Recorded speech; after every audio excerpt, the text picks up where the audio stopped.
Welcome to Getting Back Up, where grief meets growth. Two men, two fathers, and one shared journey of rebuilding. We're talking about life after cancer, love, loss, and everything no one tells you. Well, let's get into it.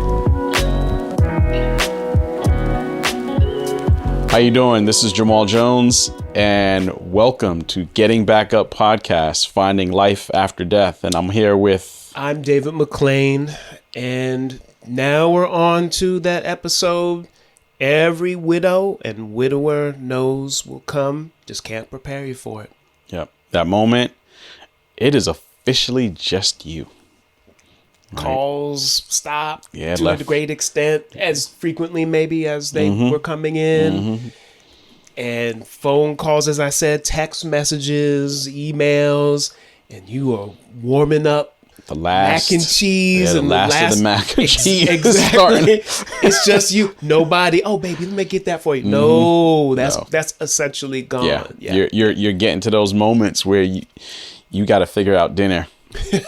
Right. Start planning for yourself and by yourself. That's right. But I think it's an important part of that phase, like we talked about in the previous episode when we talked about the ceremony for our wives was as much a ceremony for our late wives as it was the crossing, right? The rite of passage for us. This is that, like, you are now in the passage, right?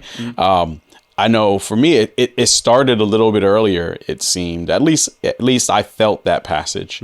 I remember at, the repast was at my home, and I mean, it was, you talked about all your friends, and all my friends were there, and I'm taking pictures as if it's some other event, right? Like, and then, my parents were there. They stuck around. They were there for like maybe a week afterward. But I remember getting to a point at my house when everybody was there where I just left. Like, I didn't change. And mind you, it's like 100 degrees outside. I just left, suit, shirt, just mid-sentence. Just mid-sentence, like I gotta go. And I just left and went on a walk. And that walk was where I remember kind of over and over spinning with the thought, I am a single dad now. I'm a single dad now. And that was something that was, we talk about, like, are we widowers or are we single fathers or single mothers or single, right? Or whatever. Like, to me, my identity became, I'm a single father whose wife happened to pass away.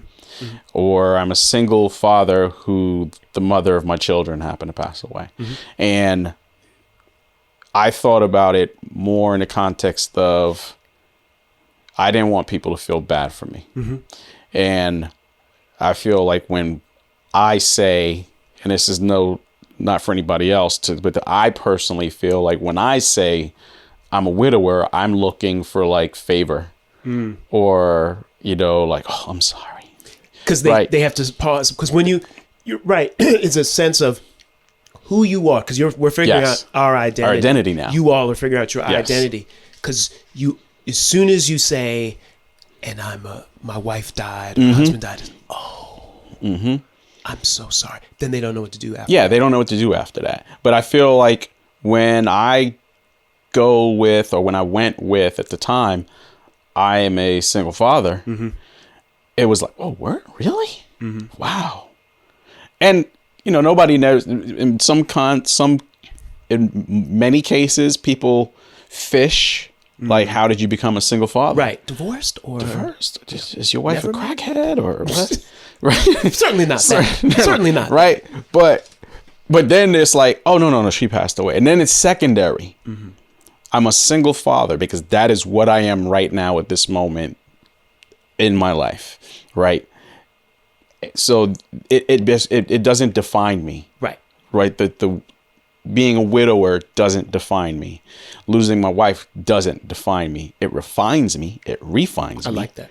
Right? It has made me a better person. It has made me a better partner. It has made me a better father. It made me a better manager. Like all the things that I became as a result of the experience were all a collection of, becoming a single father and then losing, my wife. And it really brings into frame what's really important. Right. You think about it, you have it's stacked differently for you from that point on when you realize. Like my life is, and it's true. Like I remember having those conversations afterwards around like people are like, oh, like, well, it's about you and the kids now.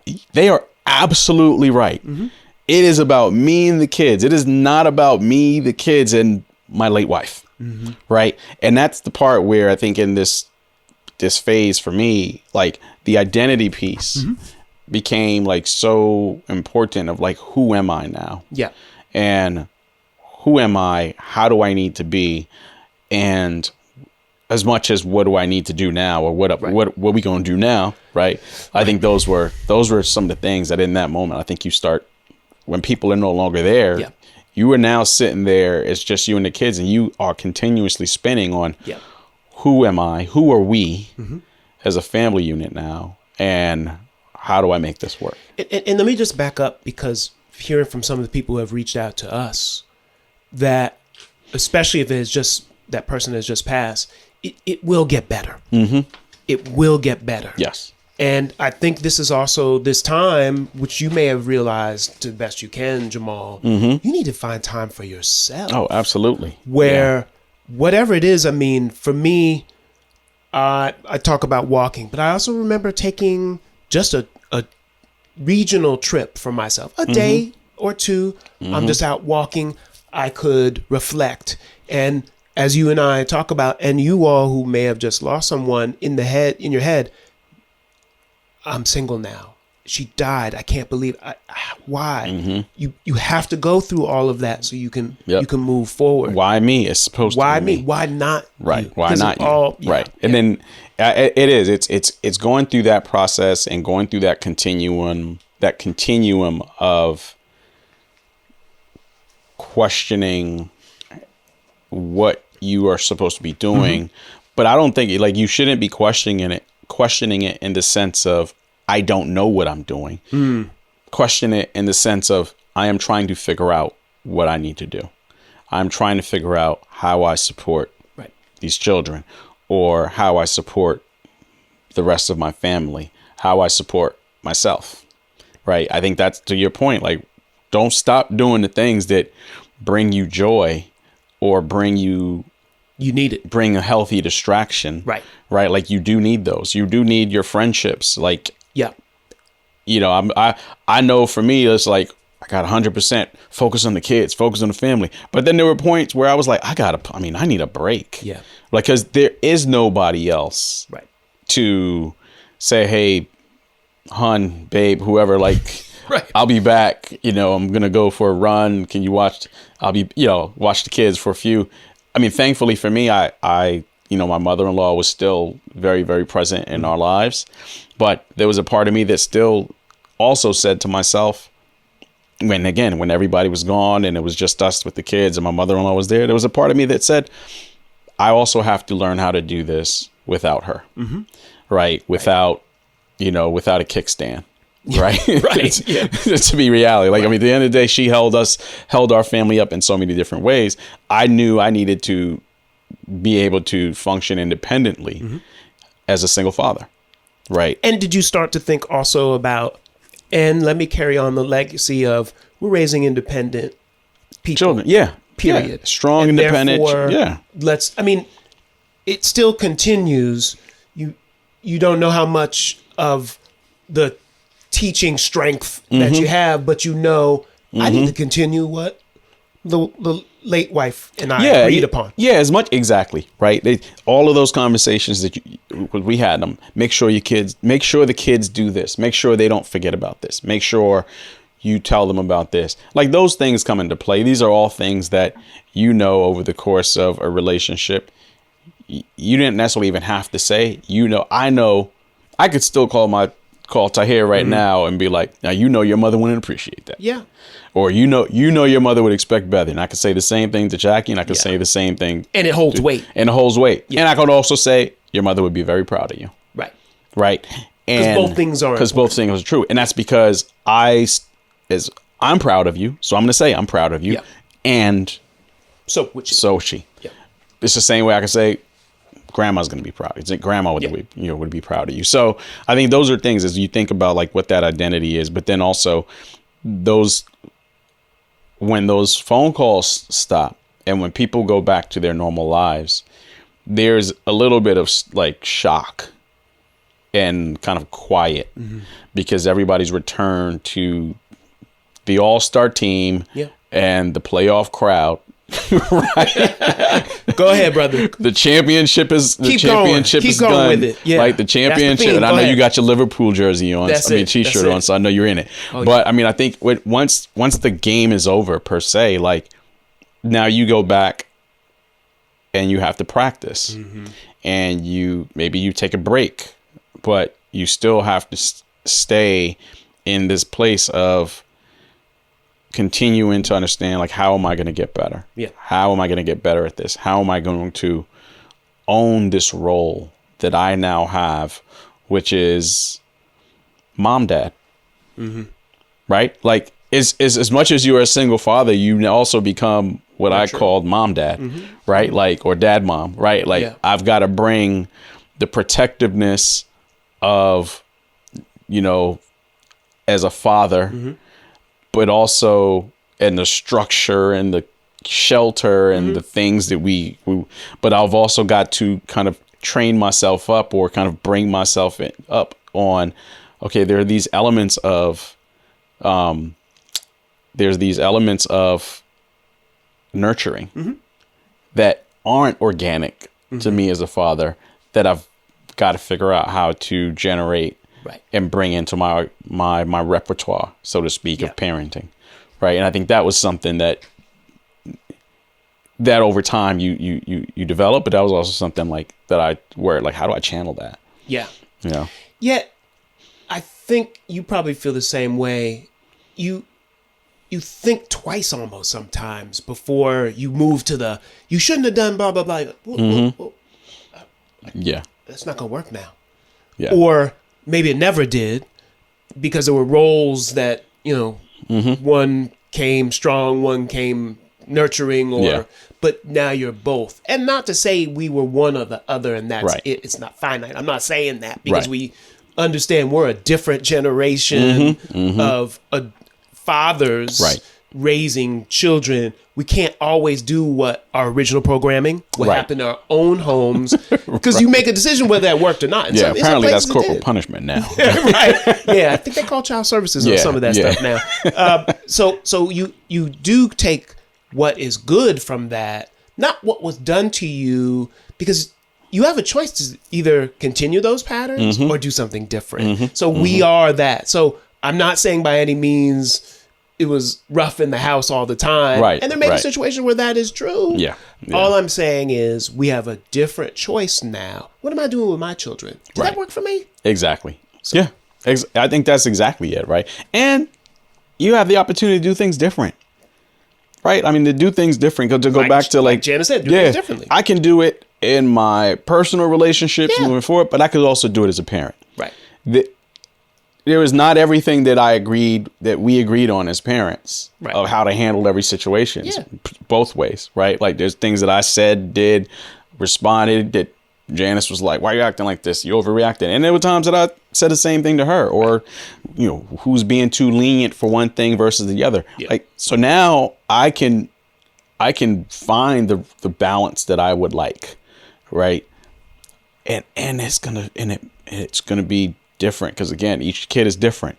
For sure. So that may look different and feel different to each of the kids because of different reasons. I've got a 7-year-old that I've got to figure out how to like help her into this, first grade, I've got a 12-year-old that I've got to like bridge and how to help her evolve and grow into high school. And then a 20-something-year-old who was trying to figure out like, what do you mean independence and be an adult? And now I don't have my mom, right. To kind of help guide me as she did before. And I've got to figure out as a parent, like, how do I do all these things independently? Right. The other piece that I think about is whose family should I hold together now? Right. Like, there's an element where, again, those 200 or 500 people that were at this celebration who said, call me if you need me. I'm texting. Are they responding? I'm not getting a phone call, or am I? Right. Those are pieces where it's just like, how hard should I work? I got to focus on my kids. Yeah. Right. Is it?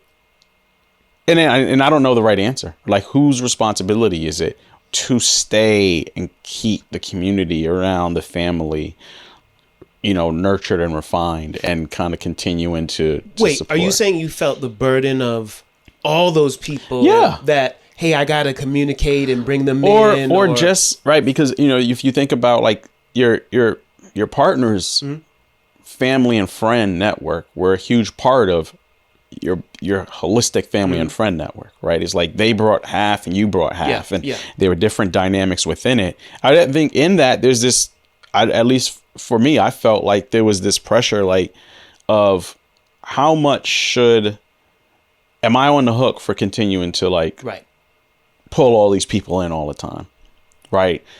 Is that my responsibility on this now? Because I don't know if I have the bandwidth to do that. I can barely balance my own. Right. Like, at times my parents or my sister are like, hey, how are you? And I'm like, I'm good. I'll call you back. Right. Yeah, right. Cause I can barely, I'm working, I'm solo parenting. I'm trying to find my own time to make sure I'm in the right headspace, which means I'm going to therapy more often. Maybe I'm going to some, trying to find other resources, or taking a whole lot more walks, right, than I was before. And now I have to also reach out and bring all the people in. And that's hard. It's hard to, in this new role, right? Because before, you used to have a partner who would be like, oh, I spoke to cousin so-and-so earlier, and this is how their life is going. That's good. They said they want to come and visit and take the kids. Okay, cool. No problem. Like, you had this other person who was helping to kind of, communicate with the network. Right. The social plan. And now, now that's on us now. But see, but I think also in this situation is, in loss, we have leniency. Yes. Meaning, they have to, if they ask for X, Y, and Z, then they have to also think, oh, right. Yes. She just passed, or he just passed. He's got a lot going on. And so you allow yourself. Or he's a single father. Right. Exactly. So that you can, they've got to understand. So did you get to that point where you realize, man, these folks got to understand? Oh, yeah. Yeah. But I think that's a part of the process, to be okay getting to that point. Yeah.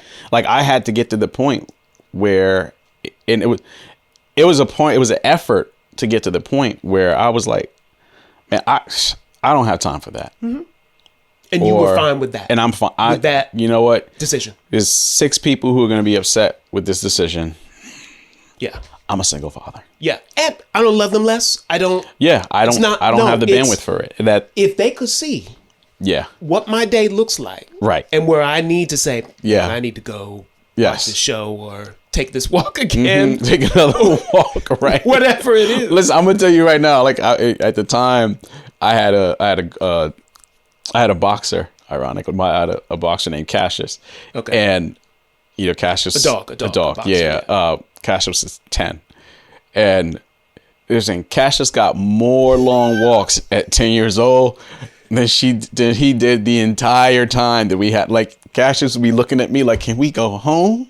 He's like, because I would be like, Jackie was 12, especially if the kids were in school. Yeah. Right. I would be at home, or, just ready to, like, okay, I'm gonna come home, or drop the kids off, go walk Cassius, then go to work.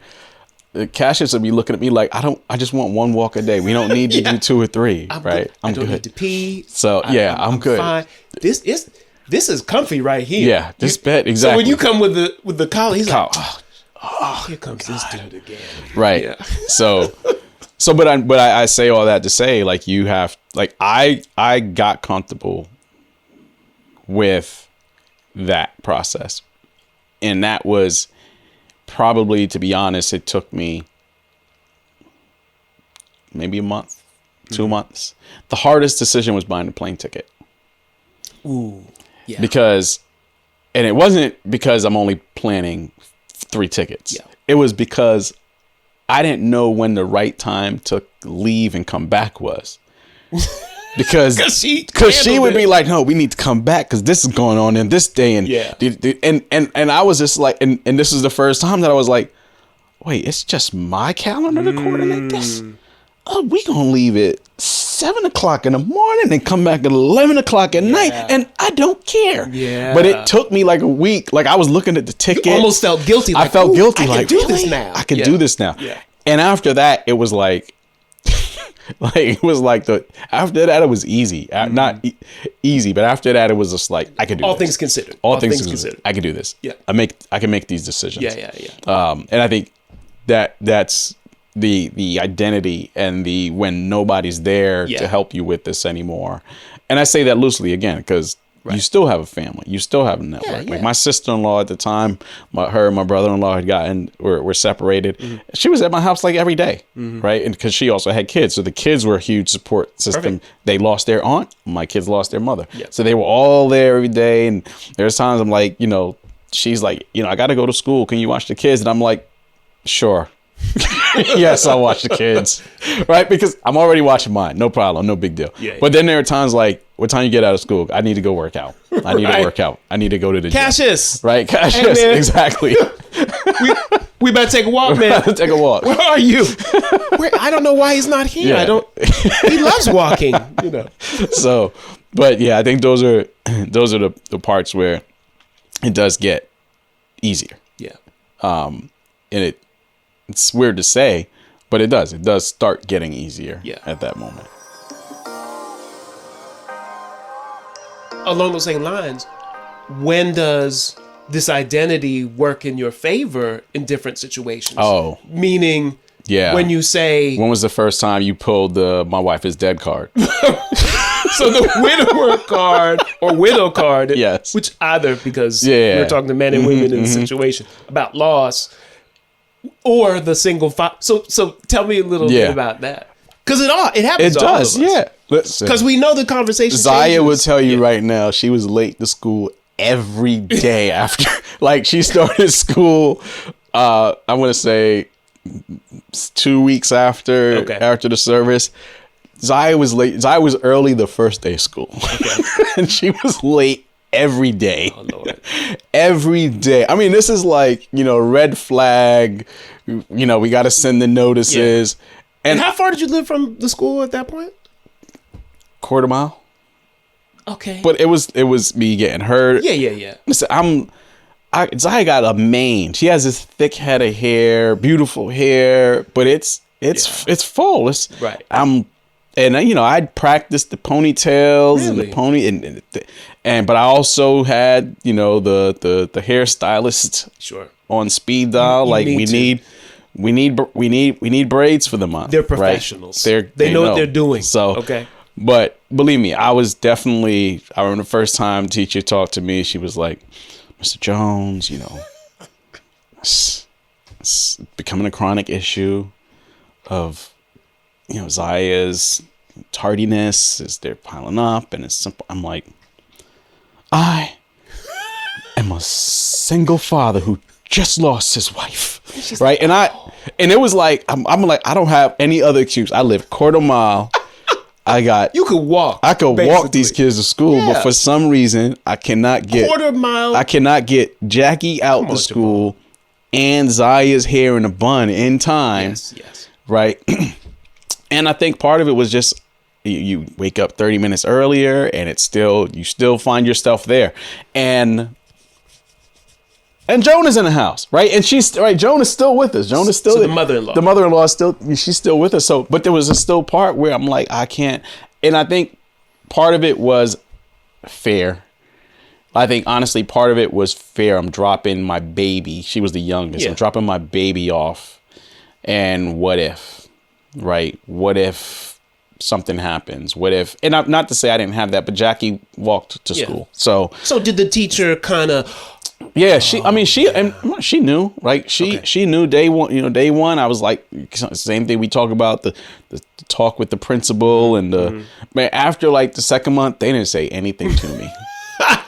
I would walk Zaya up into the hallway, the person at the front desk, here's your late pass, Zaya. Like they wouldn't.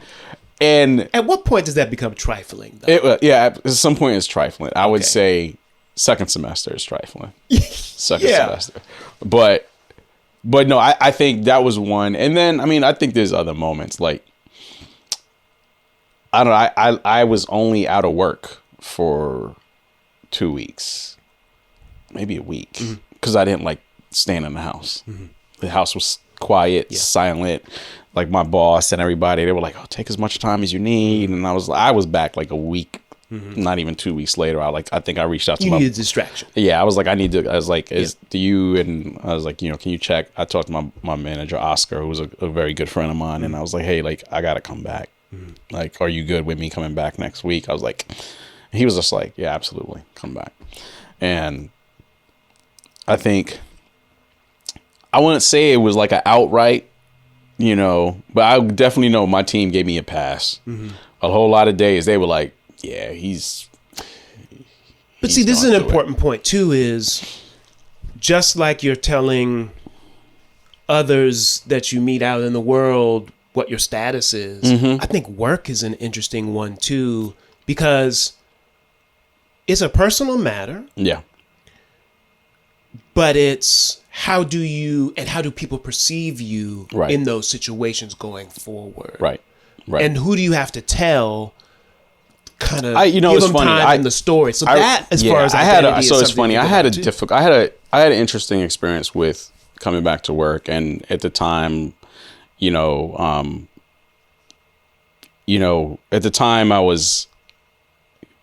came back to work, and maybe a few months later, I was like, our team was kind of like in flux. It was like an org change, and like everybody was kind of like figuring out where they were going to be and who's going to be doing what next. And I remember actually Jordan and I had this conversation because we were in the same team at the time, and she was like, "Hey, what's next for you? Like, you've been doing this for a while," and I was kind of offended at first. I was like, "Why are you asking me this? Right? Like, who do you think you are asking me this?" And then I realized, like, she's genuinely asking me like this as a friend.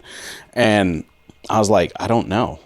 And she kind of like was the first nudge to be like, you're too comfortable. That's your problem. That's what's going on. Because I was butting heads with my boss on certain things. And she was like, you're too comfortable, right? Like you needed the comfort while you were battling and while your family was going through all of this, but you no longer need that comfort anymore. So like, what's next? And I'm like, I don't know. And I remember having this conversation with my manager, and he was like, hey, like, I don't know if like, your brand, like, you've kind of took you took off. Like, he also knew that I had that I probably wasn't taking on as much as I needed to, or I could have, because everything my family was dealing with. Yeah. And I was like, kind of like thinking to myself, like, dude, what? I'm a single father. My wife just died. Of course I took off. Like, what do you mean? Like, would you not take off? Yeah. Like, and I'm thinking, like, there's a part of me that is like, to back to your point, like, when you raise that card, I think there are moments where you raise it and you actually use it. And then there are moments where you internally say, who is this person and why are they asking me this? Or what expectations do they have of me? I am a single father who... They don't know. Right? And... They haven't been in these circumstances. Yeah, exactly. Yeah. So I think there's a moment where, like, yes, there are times when you actively present that as, hey, this is my widower, single parent card. Here it goes. The membership is it's unfortunately paid active. up. It's active. It will always be. And then there's times where you internalize it, like, I can't believe this person is asking me this, or this is the reaction. And that was interesting for me. Now, fast forward, I actually was like, wait, did my brand suffer? did this happen? Did people look at me different because this is what I was dealing with? And when I actually went and started having conversations with like mentors or team members who I valued their opinions, they were like, no, we looked even more favorably on you. Yeah. So for like those of you who are like, oh, did my brand suffer? Did my work suffer? If people know and can even imagine putting their steps in what you went through, or have a family member or a friend who's sick, right, and through degrees of separation, they know like, wow, that must be difficult. They're going to look at you and be like, oh, nah, this person's solid. Yeah. If they are still standing and they can still come up and do all these things, and most people don't notice. Right. And there's nothing glaring that's like, this person's losing it. Because the person has passed. It still lives with you. It's still a part of who you are. Right. And you're still working through it in different ways, because if I do this over here, it's because whatever that task is, whether it's work or home, you're doing it. There's nobody else to do it. Right. So in time, you are managing, okay, let me do this and have the energy to do this. But I also need to, work with the children as it relates to their feelings of what they're doing. Right. Maybe they're having problems with grieving. There are characteristics that need to be addressed. Yeah. I have to have energy for that, all while doing competent work. Yeah. At work. And you learn as I think you, as a single parent, as a single father, you learn more. You feel way more comfortable setting boundaries. Right? Like I felt more comfortable setting boundaries at every level, in personal life, family, and work. Right? With, nope, I'm not going to make these moves or do this thing that I probably used to do. Right. And I'm not going to be on a 7:30 a.m. call because I'm still working on the bun. I got to get that right. Tighten that up. Got to tighten that bun. Try to get out of here at 7:45. I'm still sorry. So I can't be on a conference call at that time. Yeah, right. Yeah. And or sorry, I can't go to this event or whatever. Right. Now I think those are the things that I realized. Yeah. What anything on your side? What was like? I have a bunch of stories, but I can recall we were traveling for the first time. This is our first trip. Since Nalani had passed, and there was some delays all over the place, the airports and such. And so I thought about, when do I use the widow card? Yeah. Maybe I can get on as early a flight as possible. Yes. Because everybody's getting canceled. Yeah. But me, Jamal, I'm just using Dimple and Charm anyway, man. Yeah. You do, hey, and you do, I know it's, and I'm genuine with my stuff. I mean, I'm not, It's not fake. No. Yeah. But sometimes you have to realize, I know he or she is working hard over here. Let me just throw this in, and I don't have to say, in a way, pound my hand on the desk and I'm a widower. No, I don't do that. Yeah. Yeah, I have 2 kids. My wife died. Oh, I'm so sorry. Yes. Yeah, is there any way? I mean, I don't know if we can go 45 minutes to the hotel because they're sold out and go then. Is there anything you can do? And I'm so sorry, Mr. McLean. Let me see what I can find for you. I already knew in the back of my mind. I was like, if I get pulled over, you get it ready. Get it ready. It's good. It's coming out. The tears. Something's coming out. It's how you say it. It's how you say it. Yeah. You stay in control, and it's genuine. It's real. But that's what it is. Listen. The other time was when we live in these old homes where you and I live. Different service people come through, and wonderful professionals come through. And one in particular, my plumber, he came in and had all this work to do. This is a 101-year-old house that you see here. And there was something up with a sump pump or something. I needed to get one in because I was getting some leaks and whatever. And it just happens with these old homes. So he put it in and whatever. And like you, we've talked about it, your finances change when that second is either not working or makes decent amount. And as we both have kind of worked in two income households, that's how it works. So we can do all the things that we want to do and save for our children, all that stuff, all that planning. And he came through and he fixed everything, and it was expensive. And I was like, hey, man, I'm going to need to put a little on the credit card and the rest I'll give you cash. And, we kind of went back and forth a little bit there. And it'll be much better if we do the, so, no, I get it. I don't know if you know that my wife passed away. Oh, mine did too. Oh. Of cancer. She was, I think, in the hospital giving birth to our second child, and we had another one who was like 2 or whatever. Wow. Totally changed the situation. Yeah. He and I just started talking, and everything just kind of stopped there. And he's, nah, man, I've been through it. I get it. I asked him, hey, when does it get better? Like, he remarried and and everything. He was telling me about that story. So that was my first example of somebody moving on until I had really met you and getting married and moving forward in life. But this dude and I just really connected. And when you and I started this podcast, I said, hey, man. And I sent him the episodes and I said, you're an inspiration for me. You're the reason why we started this and that we're telling the stories to this broader community, because you don't know who you're going to meet. Again, it's why me? Why not me? It's everybody. It doesn't matter what you do when you come. No, it happens to all of us. So that is another, when I use the card, so to speak, but I also learned about, I'm learning from you now. Yeah. And it's also a way, you also learn a way to connect with people's struggles, right? Because you can empathize with a struggle. It doesn't actually have to be the same thing. I think, and again, I talk about how I tell the kids it becomes this superpower. Yeah. Right? You don't want it. Right.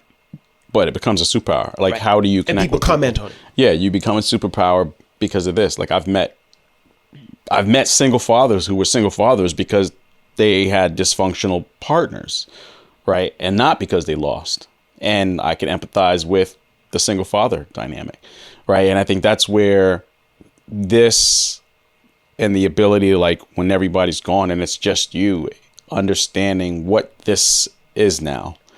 Like, it's about embracing every part of it, right? And about being able to take all of the experiences in this journey of moving forward, in this journey of, like, figuring out who you are now. Because I think so much of it is, like, we spent a decade in some cases with our partners, right? Or if not more. And your identity is part of that. Like, your identity emerged, right? Like, they say when you get married, you become one. It's true. Like, you become one. Yeah. You may try to push and pull and fight the fact that you're one, right? As we all still try to fight for our little components of our little element of individuality. But the reality is, when you are in a relationship, you are married to somebody, you do become one. And whether you divorce or whether your marriage ends in death, like, you now have to relearn what it's like to be an individual and what you want your identity to be. And one thing for me, I remember just thinking, it goes back to, like, how, everybody, like, our wives really told all their friends, like, look out for them. There was a part of me that I was like, I'm not failing at this, and my kids will not, like, the house will not fall apart. So then it's like that pressure, the pressure that you put on yourself afterwards to hold everything together and to keep your kids, healthy and, and out of trouble and all of that stuff. And, because there's a part of you that's just like, they're all watching. They're all watching. Yeah. Right. And they're going to, and who's going to speak up and say, I knew he didn't know what he was doing. Right? Yeah. And that's real. Yeah, right. It is. I mean, as far as the identity piece, what about kind of in your identity? Now you're somebody different. You're moving along, but it's clear somebody has decided what your identity is. Yeah. Meaning, when do these certain people disappear from your life because your identity has Yes. changed. Yeah. Yeah. I mean, When did you kind of notice that? Or you mean some people didn't like the new Jamal? yeah. Or you had talked to me one time about you stopped getting certain calls about different outings and events and stuff like that. Yeah. I mean, this is very real, right? So it's somewhat connected to your identity, somewhat connected to the fact that, okay, well, when you were married and you're part of a couple and you've got the couples groups and the couples outings and the couples get-togethers, and then you start, seeing the Facebook and Instagram posts and everybody having a good time. There was a party? Wait, who? At someone's house? Yeah. I was invited last year. And then it hits you like, oh, they didn't invite me because I'm not a couple. I'm not part of a couple anymore. Or, maybe, and then some of this is people who are like your friends. Right. Like you consider them friends and you're not part of the invite group. And you're like, huh. Like, wow. But okay. It can be, Jamal. It might be sensitive for It him. might be. Right, it might be uncomfortable for him. Yeah. And I would say that let me make that decision. Right. And I understand like the difficulty of it. I get it. Like I get it. Because you're gonna have to have that conversation. You have to have that. Oh, what do you do? And blah blah. I remember not necessarily through death, but I had a friend who him and his wife got divorced, and we would still have get-togethers with the couples, and I'm like, you know what? We still got to invite him. Like he's still part of this. And it's like, is it going to be weird for him not having his wife? Let him make that decision and let him show up how he wants to show up, right. Or not at all. That's true. Depending on, and I think that's something that for me, it was hurtful, right? It was hurtful to be excluded when all of these people are at this, right. Up until this point, you were at all of these things. Up until this point, you were at all of our stuff. And now that I'm by myself and I'm a single dad, I'm, like the affiliation is not there. Right. And I think that's something that at least I know for me, it took a second for me to be okay with that. Not to say that I wasn't annoyed, not to say that I wasn't bothered by it, but it was okay for me to say, and not make it personal, right? Like I took it personal because I took it like, wow, like these people are excluding me. I thought I was a friend. Yeah. But I didn't make it personal because I said, I could probably understand how it's like weird for them or uncomfortable, or maybe they don't know what's the right way to, what do I say? I don't know what to say. Like, and I think that was something where it's like, how does your identity affect others around you in those other capacities? So let's stay there. It's why people pull back. Yeah. I think you've kind of stated it that some just don't know how to deal. There's no handbook for handling those who have lost, and what stage of grief are they in that we can have them included in X, Y, and Z, or exclude them, but bring there's not a rule book for all this stuff. There's and I think that's the part where it's like a lot of people are in that place of wanting to be supportive, but don't know how, or being supportive in the way that they know how, right? Like, oh yeah, sure, I'll call you with the kids' play dates and these individual things, but not these other things, because they might be. I'm thinking it would probably be uncomfortable for you. Yeah, and I got that. Like there was times when I did have conversations with people. I'd say, "Oh, so you had to get together." But they communicated that, some of these people, to you. If I saw it, yes. If I brought it up, and they kind of sensed it, it was kind of like, "Ooh, this is kind of weird." They'd be like, "Wow, we didn't think you'd feel comfortable because of this and that," and I'm like, "No, I get that."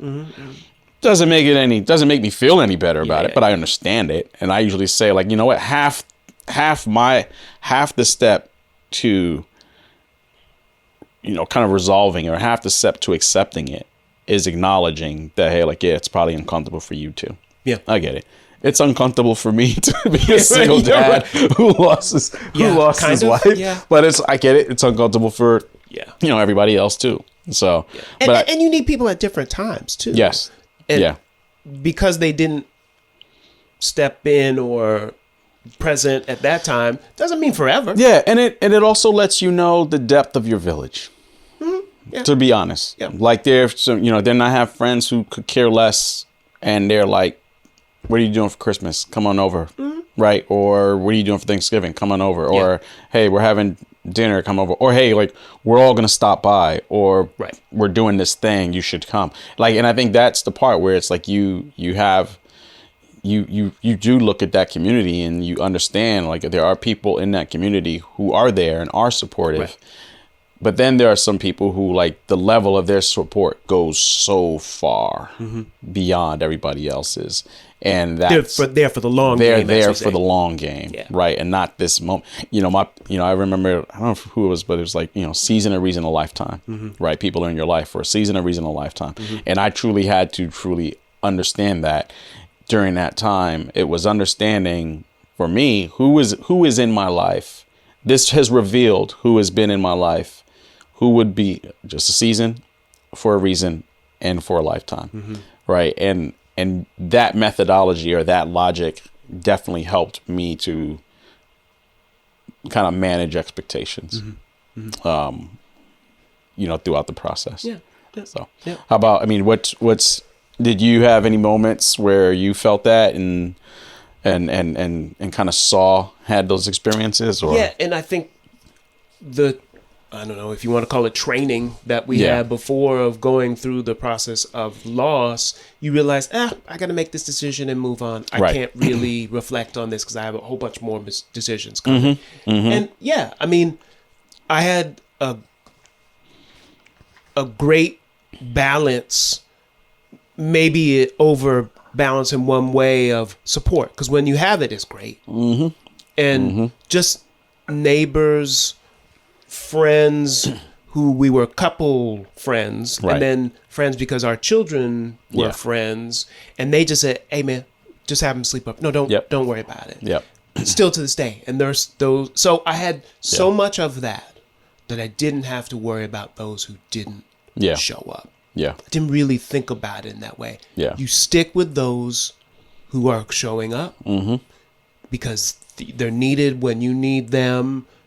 And that's all that you really can ask for. And you can't worry about everybody else. You really can't. You do have to define your core. And it doesn't mean that the other people are bad people. No. It doesn't mean it's just they're not built for the long game, right? Or maybe you're not we all have somebody in our life who we are built to be part of their long game. That's right. I am not going to lie and say I'm going to give that everybody who goes through a tough time is going to get 100% of Jamal.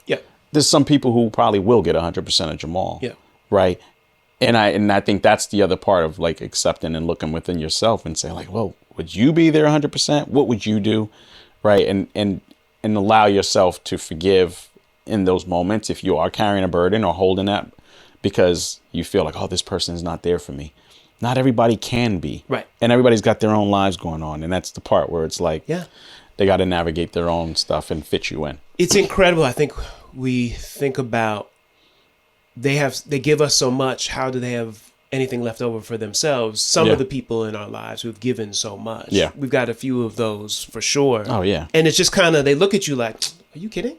Because you're family. Right. Exactly. That's the way they see you. Exactly. Just friend? You're family. What do you, are you kidding? Yep. So, man, go ahead. I'll be there tomorrow. Exactly. Right. Yeah. So I appreciate those people, and so those are the experiences I remember. The first trip going back where I grew up, a part of my life, New Mexico, and my friends again, Marlon Jackson and his wife, Judge Raquel Alexander. That fantastic people, and their family, and we went back. We drove to see grandparents on the Lonnie side, and we went to see my mother and my people there. And we had some other things that I had to deal with family-wise there. They're like, no, your family, D. Go, don't worry about it. Right. So incredible people. I love them so much. I don't know where I would be without people like that. Let's see the systems, the things we checked into, the resources we tapped into during this phase of, kind of the identity or flying differently. Right. And flying solo. Right. And in reality, other than like taking care of our kids, but parenting solo and learning how to be an individual. What were some of the resources, some of the things that you used or that you found were helpful? Yeah. And just kind of the process of being a single dad with children. And then now that process also starts and the formality of now she's gone. Now I have to do all this paperwork and do all these other things. Yeah. So I don't know how much I looked into grief groups, and they're great. And you have talked about them in previous episodes. I had different community people I could speak to. I mentioned my mom because she's been widowed. Yeah. And I've expressed just how she managed that over many, many years that you never even thought, oh, wow, okay. Because she had relationships too, throughout to a great degree. But she's a great resource. And then other people that I could kind of speak to. So I had friends. I did have a counselor, as I mentioned. But I think some of the things I started to think about and resources moving forward as we start to talk about is getting all those death certificates. Get plenty of copies. Keep a digital one on your phone. For real.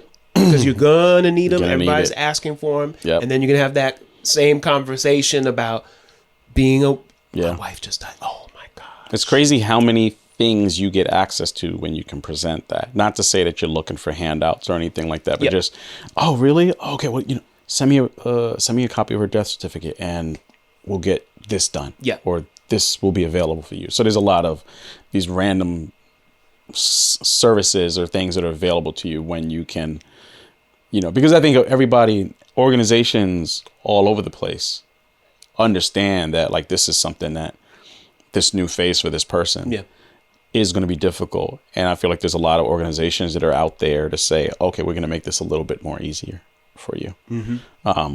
Social Security stuff for real.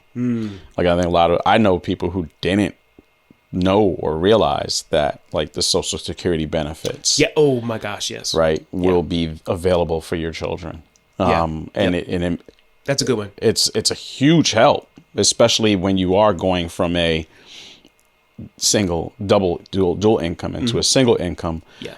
And it allows you to take one bit of pressure that's off of you just to like, oh gosh, it may not be, it's likely not going to be the full salary, right? But it's something more than you anticipate. Right. And I think it's something that's like, where else can your partner's hard work present itself, continue to contribute? That's a good point. Part of the legacy of who they are. Right. Or who they are. Yeah. I don't just say who they were, but who they are. Yeah. Because it's kind of etched in amber, really, or preserved in amber is really the way I should say it. And I think just as far as the resources is, you got to reach out to people. Yeah. Because just let them know. And it doesn't have to be a big old explanation. Often I would just say, hey, I'm hanging in there, all things considered. We're doing the best we can, all things considered. Yeah. And that's it. That's good enough. Yeah. I think to your point, like my wife tells me this too, like this is something that I etched into my identity is like I could do it by myself. All right. And it's hard to ask for help in this period of time. So to your point, like when people are asking you, like, how can they help? Be okay saying, yes, I need help and you can help. But I have to tell Jordan, to this day, Jordan will tell me like, you had this going on with Jackie, you had this going on with Zaya, and you didn't ask me for help. And I'm like, I didn't think about it because you function for so long. Yeah. Or you train yourself really quickly to function as an individual, making all these decisions and figuring it out. And it's hard to then kind of turn and start relying on somebody. And like we've been married almost 5 years now. And I still have to be like, ask. Right. And she'll still tell me. Let her do this. Yeah. She'll still tell me like, you could have asked me to do that. And I'm like, you're right. So that's something that I think just, learn to ask for help and be okay accepting it. So, yeah. Identity, man. Those who are you? Yeah. After you've lost. Yeah. Right. Who are you after everybody leaves, the ceremonies are over, the celebrations, the lives are over, and like now you have to become somebody new. Yeah. You have to. You move forward. It gets better in time. Mm-hmm. You reach out to people, let folk know, hey, it may be tough, but you are going to move forward. Yeah. I think that is kind of the highlight of particularly this episode and all of our episodes. Mm-hmm. You move forward through loss. And be okay failing. That's right. The kids are going to be late to school.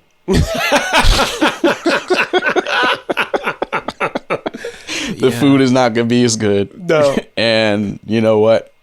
You're doing the best you can. Yeah, exactly. So we appreciate you all reaching out to us again, meaning coming into the different platforms that you watch or listen to us. Yeah. YouTube, Spotify, Apple, wherever you're getting this episode in particular of getting back up, finding life after death. Like us and subscribe. Thank you. Thank you. Thank you for joining us on Getting Back Up, Finding Life After Death. If something in today's episode spoke to you, pass it on because somebody out there needs to hear this. For sure. We're on all the social mausoleums, so follow us on Instagram, Threads, TikTok. Mostly it will be in the form of Get Back Up Podcast. And be sure to subscribe to us on Spotify, Apple, or wherever you get your podcast. And remember, getting knocked down is part of life. But getting back up is how we live. We'll see y'all next time.